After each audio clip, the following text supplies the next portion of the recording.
Faith and how we identify with what we believe in are intertwined. As African Americans, from the moment that our languages, our names, and our beliefs were stripped from us due to the harsh reality of slavery, Christianity was the grand belief that was impressed upon us and indoctrinated into our culture.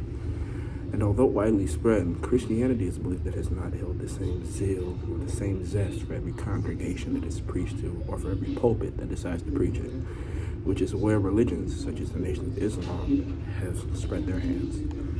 The NOI have been at the forefront of African American spirituality since the 30s, and they have spread through hand and tongue throughout our books, our songs, our personal views, and our slangs, which brings us to the Nation of Gods and Earths, also known as the Five Percenters.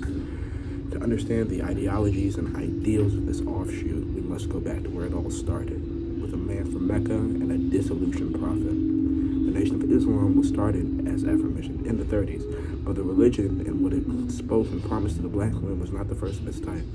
The influence of the Moorish Science Temple of America, the MST, founded by Noble Drew Ali, is undeniable, and it was one of the first groups to make the black man feel better than what his station was in the U.S., with the Moor receiving better treatment than the average Negro. The MST itself was influenced by Marcus Garvey's Universal Negro Improvement Association. Garvey believed that the Negro race was descended from that of ancient Abyssinia, and that Europe was populated by a race of cannibalistic savages from the island of Patmos. Africa populated with rich history and culture, and that the Negro is crying for Muhammad, Garvey declared, a prophet to come forth and to give him the Quran of economic and intellectual welfare.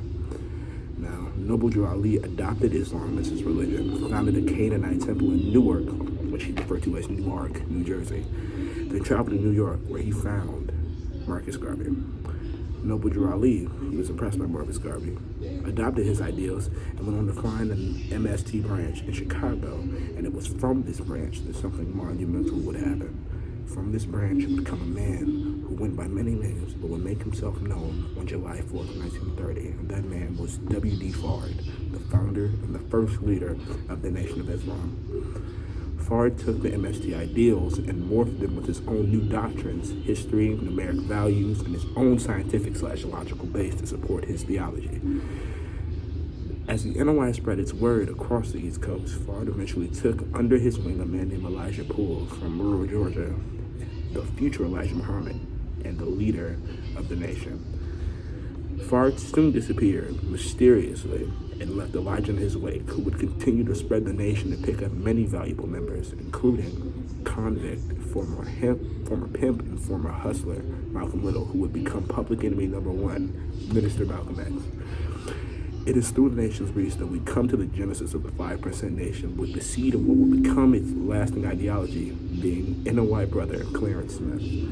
Smith was born in Danville, Virginia in 1928. He joined Elijah in 1961 after serving in Korea and became Clarence 13X, dropping his slave name. Clarence spent his time learning, being a true student of the doctrines, and rose to the ranks of the militant FOI, the Fruit of Islam, and kind of had a schism within the text.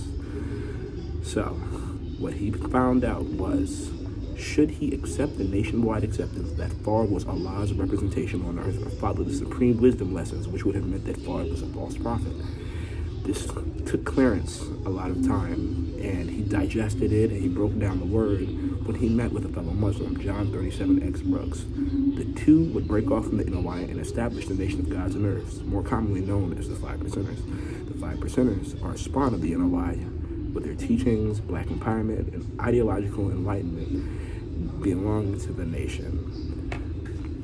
The term 5%ers comes from the teaching of Clarence 13X, with the 85% being the majority of the population who are controlled by the wealthy, the 10% leaving it up to the 5%, the poor righteous teachers, to guide the 85% in the ways of righteousness. The group has created its numbers and its own letter system, dubbed Supreme Mathematics and the Supreme Alphabet, each number and letter representative of a certain virtue. A noble example of this comes from Miss Erykah Badu on the song On and On. The song is a love letter. The song, is a love letter to her 5%er roots, with many of the lyrics expressing the beliefs of the Nation of Gods and Earths and their effect on her. For example, I was born underwater with with $3.06. Yeah, you may laugh because you did not do your math. Being born on the water is in reference to our zodiac sign, Pisces. The $3.06 signifying 360 degrees, which is a complete circle, and it's referred to in 5% ideology as O, or cipher, the letter of completion. Another example of this comes from underground rapper MF Doom, God rest his soul.